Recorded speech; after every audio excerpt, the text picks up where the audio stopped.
আমরা বিশ্বাস করি ফ্যাসিবাদ বিদায় নিয়েছে, কিন্তু ফ্যাসিবাদের দোসররা এখনো বসে রয়েছে বাংলার মাটিতে।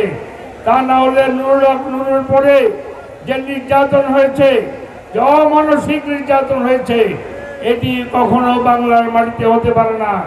বাংলাদেশের মানুষ আজ ঐক্যবদ্ধ। আমরা চাই আগামীতে সকল ষড়যন্ত্রের জাল ছিন্ন করে নির্বাচিত সরকার বাংলাদেশে প্রতিষ্ঠিত হবে। আমরা নির্বাচনী দল জনগণের রায় নিয়ে ক্ষমতায় যেতে আমরা চাই, কিন্তু নির্বাচনকে যদি বাধাগ্রস্ত করা হয়, যদি কিছু করা হয়, তাহলে কি আমরা ঘরে বসে থাকবো? আমাদেরকে আর একবার লড়াই করতে হবে। শুরু হয়ে গেছে ষড়যন্ত্র, ষড়যন্ত্রের বিরুদ্ধে আমাদেরকে সজাগ থাকতে হবে। যদি এই বিএনপির সৃষ্টি না হতো, বাংলাদেশে গণতন্ত্র প্রতিষ্ঠিত হতো না।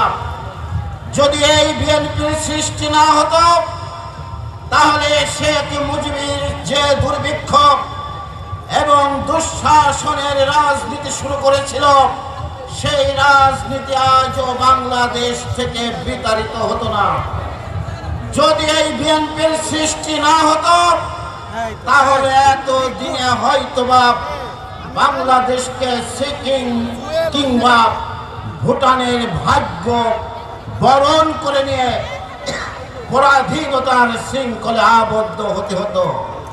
আবার দেখবেন 90-এর গণ অভ্যুত্থানে যখন অনেক নেতা নেত্রী এরশাদের সাথে সম্পর্ক করেছিল, বন্ধুত্ব স্থাপন করেছিল, একমাত্র নেত্রী বেগম খালেদা জিয়া, তার দল বিএনপি এবং তার আদর্শের ছাত্র সংগঠন জাতীয়তাবাদী ছাত্র দল এবং ডাকসু বিএনপির নেতৃত্বে এরশাদ পতনে এগিয়ে এসেছিল এবং সাকসেসফুল হয়েছিল।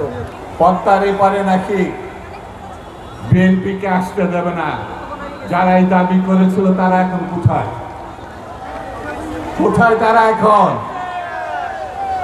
পালিয়েছে, আর না হয় জেলখানায় গেছে। বিএনপি কিন্তু বাঘের বাচ্চার মতো এখনো মাথা উঁচু করে দাঁড়িয়ে আছে। কথা সত্য না মিথ্যা?